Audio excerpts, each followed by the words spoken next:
우리 사는 이야기 찾아와 주셔서 감사합니다. 사연 바로 시작해 볼게요. 안녕하세요. 저한테 있었던 일을 좀 말하고 싶어 글을 쓰고 있습니다. 처음엔 저도 많이 힘들고 마음이 좋지 않았던 터라 그냥 그렇게 하루하루 보냈지만 이제는 많이 괜찮아졌습니다. 역시 시간이 약이네요. 전 현재 교통 관련 회사에서 근무하고 있습니다. 이혼한 전 아내도 이 직장에 다녔었고요. 저와 전 와이프, 편의상 그냥 그 사람이라 하겠습니다. 이 사람과는 교육기관에서 만났습니다. 지금 다니고 있는 회사에 들어가기 위해서는 교육을 이수해야 하고 교육을 이수해야만 공채 시험 칠 수 있는 자격이 주어졌기 때문에 열심히 공부했죠. 대학 졸업 후에 바로 교육을 받는 거였기에 돈도 없었고 교육기관이 외딴 곳에 있었기 때문에 뭐 할 수 있는 것이 많이 없었습니다. 그 사람도 마찬가지였습니다. 나이는 저보다 2살이 어렸고 그냥 공부에만 몰두하는 도도한 학생이었죠. 30명 남짓 되는 교육생들 다 일면식도 없고 공부에 대한 중압감 때문에 그냥 초반에는 다들 열심히 공부만 했습니다. 그러다가 교육생 회식을 하게 되어 다들 친해지게 되었습니다. 그때 처음으로 그 사람과 이야기를 나누게 되었죠. 아무리 공부해도 좀 모자란 사람이었죠. 처음 해보는 공부에 방법도 잘 몰랐고 고민이 많다며 그런 얘기를 했습니다. 그래서 제가 도와준다며 얘기를 길게 이어갔던 것이고요. 20대의 혈기왕성한 청춘들이 30명 모아놨는데 그 에너지가 그냥 공부에만 쏟아지진 않았습니다. 또 외딴 곳에 있으니 외로움도 많이 탔죠. 그렇게 우리만의 세상이 생긴 겁니다. 세상과는 단절된 30명만의 생활. 저와 그 사람은 공식 1호 커플이 되었죠. 거의 같이 살다시피 했습니다. 같이 자고 교육받으러 가고 밥 먹고 그렇게 6개월가량을 지냈습니다. 교육은 끝났지만 공부한다는 핑계로 집에 가지 않았죠. 집으로 돌아가면 뭐 친구들이며 컴퓨터며 유혹될 수 있는 요소가 많았기에 정말 공부에 집중하려 남아있는 것이기도 했고요. 교육을 수료하고 합격증을 받은 뒤 얼마 뒤에 목표하고자 했던 회사의 모집 공고가 났습니다. 그 사람과 저는 당연 지원을 했죠. 그렇게 서로 으쌰으쌰하며 열심히 준비했습니다. 뭐 노량진이나 어디라도 시험 같은 거 준비해보셨던 분들 알 거예요. 정말 이 세상과는 완전 다른 세상을 살고 있는 것 같은 느낌. 단절된 느낌. 또 친구들을 보며 나는 지금 뭘 하고 있나 현타도 많이 오게 되죠. 그치만 서로가 있었기에 잘 버틸 수가 있었습니다. 제가 좀 더 아는 것이 있어 많이 가르쳐주고 리딩했고 그 사람은 잘 따라왔죠. 그 사람은 도와줄 사람이 아무도 없었습니다. 뭐 고아는 아니지만 비슷한 상황이었죠. 교육 비용까지 자기가 아르바이트해서 번 돈으로 들어온 것이었고 그렇기에 정말 절실했고요. 저는 부모님이 그나마 풍족하게 도와주시는 편이라 경제적으로든 뭐든 그 사람에게 도움을 많이 줬습니다.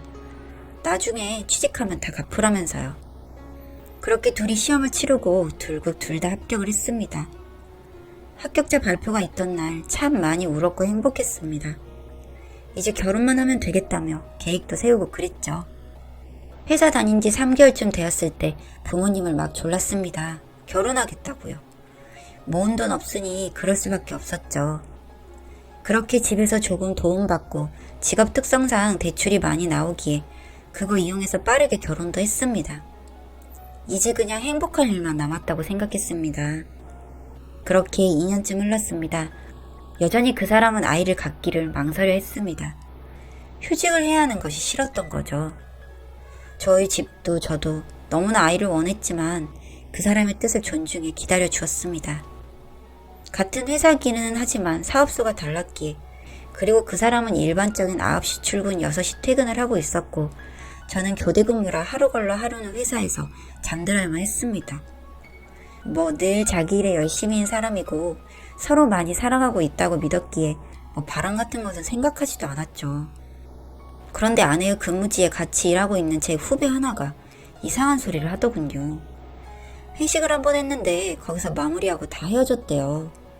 그래서 그 동생도 택시 타고 집에 왔는데 그 동네에서 형수와 그 다른 남자 직원이 다시 만났다는 겁니다. 회식하고 2차를 갈 거면 사람들과 모여 가던지 하면 될 것을 왜 택시까지 타고 다른 동네 와서 다시 만나는지 자기도 이해가 잘 안 된다 하더군요. 생각이 빠졌습니다. 뭐지? 뭘까? 뭐 할 얘기가 있어서 집에 가다가 다시 연락이 되어 잠깐 얘기하려고 간 것일까? 아니면 둘이 그러기로 하고 다시 만난 것일까? 뭐 생각이 꼬리를 물고 저를 괴롭혔죠. 도저히 안 되겠기에 아내한테 물었습니다. 그날 거기 왜 갔냐고요. 그러니 엄청 당황한 듯 보이더니 업무적으로 해야 할 얘기가 좀 남았었는데 생각나서 잠깐 얘기하고 들어온 것이라 하더군요. 워낙 일에 열심이고 애사심 깊은 사람이니 그럴 수 있다고 생각이 들긴 했지만 찝찝한 기분은 지울 수가 없었습니다. 그래서 그 다음날 동생한테 그 남자 이름부터 뭐 알고 있는 것은 다 전해드렸죠. 그리고 사원 검색해서 얼굴 보니 뭐 잘생겼더군요. 저보다 3기수 선배이고 업무 처리 능력도 좋아서 사람들이 다 좋아한다고 했습니다. 물론 결혼도 이미 했고요. 뭐 결혼했다는 말에 조금 안심하기도 했고 일 처리 능력이 좋다는 것에 둘 다 워커홀릭이니 그럴 수도 있었겠다 싶었습니다. 그렇게 찝찝한 며칠이 지났을 때였습니다. 저는 야간 근무라 그날은 회사에서 잠들어 하는 날이었죠.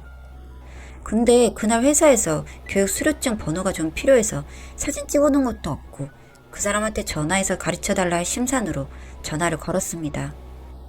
어디야? 집이지 왜? 교육 수료증 번호 좀 사진으로 찍어주던지 카톡으로 보내줘. 방금 잠깐 슈퍼 나왔는데 이따가 보내줄게.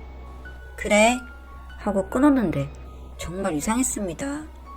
집이라는 사람이 슈퍼에 갔다 하고 당황하는 목소리며 촉이 조금 오기 시작했습니다. 진짜 일도 손에 안 잡히고 뭐 어떻게 어디서부터 시작해야 할까 생각이 많았습니다. 폰을 보려 해도 다 잠궈져 있고 뭐 사람을 붙이는 것도 어떻게 해야 하는지도 모르겠고 그냥 고전적인 방법을 택하기로 했습니다. 야간 가는 날 집에는 야간 간다 하고 회사에 휴무 내고 마냥 기다렸어요. 몰래 집 앞에서. 그날은 나오지 않더군요. 허탕치고 휴가도 하나 날렸습니다. 그렇게 다시 주말에 출근하는 날 미리 휴가를 써뒀습니다. 팀장님께서 무슨 일 있냐고 물으셨죠. 그냥 개인적인 사정이 좀 있어서 그런다니 이해해 주시더군요. 그렇게 또 금요일 저녁부터 집 앞에서 진을 치고 기다렸습니다. 차가 있으면 혹시나 볼까봐 차는 숨겨두고요. 그렇게 몰래 지하철까지 같이 타고 따라갔죠. 정말 먼 동네까지 가더군요. 그렇게 계속 따라가니 사원 검색 사진으로만 보던 그 남자와 만나는 걸 확인할 수 있었습니다. 진짜 누가 봐도 연인처럼 행동을 했어요. 그게 정말 제 심장을 후벼 팠습니다. 그렇게 놀다가 모텔까지 들어가더군요. 마음엔 분노가 가득 찼지만 그 들어가는 뒷모습을 보고 그냥 체념했죠. 그래서 다 증거 확보한 후 집으로 돌아왔습니다. 그러고 거실 소파에 가만히 있으니 12시 조금 넘은 시간에 그 사람이 집으로 들어오더군요. 저를 보니 귀신 본 사람처럼 놀랐습니다. 왜 회사 안 가고 여기 있냐고. 몸이 안 좋아 조퇴했다니 뭐 어디가 아프냐며 걱정하는 척을 하고 그러기에 그냥 감기 기운 있으니 같이 자면 없는다고 따로 잤습니다. 새벽 내내 한숨도 못 자고 생각을 정리했습니다. 어떻게 해야 할까 너무 괘씸해서요. 진짜 그렇게 힘들었던 시절부터 물심양면으로 도와 지금 자리까지 만들어줬더니 결국 돌아오는 것이 이런 것인가 싶었습니다. 그렇다고 회사에 알리기엔 저 또한 부끄러운 일이라 망설였습니다. 얼마나 매력도 없고 안에 가서 못했으면 바람났을까 하는 시선 때문에요. 그래도 참을 수 없었습니다. 증거도 모아놨고 다음날 정리해서 본사에 제출했습니다. 며칠 뒤 아내가 감사부에서 부르는데 뭐 때문에 그러는지 모르겠다며 갔습니다. 결국 갔다 와서 품위 유지 규정 위반으로 징계를 받게 되었죠. 다녀온 날 저한테 혹시 당신이냐 하기에 맞다고 했습니다. 그랬더니 한참을 말이 없더군요. 그렇게 시간이 좀 지난 후 시작한 얘기는 이랬습니다. 너무 고맙고 지금도 은인이라 생각한다. 그땐 너무 어렸고 그런 환경에 혼자 있는 것이 너무 외로워서 그 외로움을 채워주는 게 제가 사랑이라고 생각했지만 나이를 먹고 사회생활 시작해보니 사랑이 아니라 그냥 외로움 때문에 내가 그렇게 느낀 것 같다고 얘기를 하더군요. 정말 비참해지는 순간이었습니다. 그럴 거면 그냥 이혼을 하자 하지 이게 뭐하는 짓이냐 했더니 사람들이 이목과 이웃녀를 살아가기 두려웠고 그 사람도 유부남이었기에 그냥 이렇게 서로 사랑하면 되는 줄 알았다고 하더군요. 그냥 좋게 이혼하자고 했습니다. 성에 대해서는 엄청 보수적인 저였기에 저와 살면서 그 남자가 그지됐다 생각하면 이번엔 그냥 넘어간데도 제정신으로 살아갈 자신이 없었으니까요. 그렇게 이혼하기로 일단 협의를 했습니다. 그런데 회사의 소문이 좀 빠른 것이 아니었습니다. 완전 회사에는 희대의 스캔들로 사람들이 입방아에 오르내리기 시작했고 저는 그냥 불쌍한 남자가 되어 있었죠. 저는 손해볼 것이 없었습니다. 단지 그냥 구내식당만 가도 조금 웅성거림을 느끼는 정도? 그러나 그 당사자인 여자는 얼마나 심했을까요? 그 사업소 동생들한테 물어보니 장난 아니라고 하더군요. 그 남자는 제 아내가 꼬리치고 좋아한다고 고백하고 그래서 호기심에 잠깐 만난 거라면 발을 빼고 있는 입장이었고 그거 알게 된 제 아내는 그 사람 찾아가서 회사에서 한바탕 했다고 하더군요. 완전 둘 다 유명 인사가 되었죠. 같이 밥 먹을 사람도 없어 점심도 안 먹는다 그랬습니다. 완전 불륜녀로 낙인이 찍혀버렸고 그 불륜을 저지른 남자까지 자기 살고자 버렸으니 또 남자보단 여자한테 엄청난 화살이 돌아갔죠. 저는 집을 나와 이혼하기 전까지 신세 좀 지자며 결혼 안 한 동기 집에서 출퇴근을 하고 있었습니다. 전화가 오더군요. 너무 힘들다고요. 생각이 짧았다며 미안하다고. 한 번만 봐주면 안 되냐고요. 그러기에 너 사랑하는 그 남자한테 말하지 왜 나한테 그러느냐고 하니 그 남자를 개새끼라며 욕하더군요. 정말 황당하고 웃기기까지 했습니다. 그렇게 죽고 못 산다고 난리를 치더니 결국 이런 취급 당하네. 이미 서류 제출했으니 한 달 뒤면 우린 남이다. 앞으로 잘 살아보라 하고 끊었습니다. 엄청 통쾌했죠. 그렇게 사람들 시선 견디다 못해 결국 사직서 썼다고 들었습니다.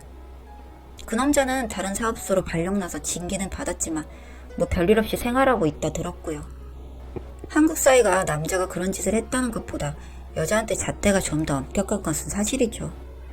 또 일이 불거지기 전 그놈은 미리 발을 뺀 것이 컸고요. 정말 찾아가서 죽이고 싶었습니다만 너도 같이 매장되라고. 그러기엔 전 아내가 처음에 사랑하고 있다는 말이 걸리더군요. 그냥 못난 놈이 잘난 놈한테 해코지하는 걸로 보일까봐요. 전 아내는 그만두고 다른 지역에 시험 준비를 하고 있다 들었습니다. 그치만 이 계통이 너무 좁아 잘 되려나 모르겠습니다. 자발적 퇴사기 때문에 실업급여도 못 받는다고 하던데 위자료 한 푼 없이 이혼했으니 경제적으로 많이 힘들어지겠죠. 그냥 잊고 살렵니다. 공부, 경제적, 심적으로까지 도와서 사람 하나 만들어놨더니 결국 돌아오는 것은 배신이었고 결국 그 사람은 자기 자리 찾아간 거죠. 어두운 뒷골목으로. 저는 여기저기서 소개해주겠다는 사람 많습니다. 거의 돌싱이긴 하지만요. 마음 맞으면 잘 만나보려고요. 읽어주셔서 감사합니다.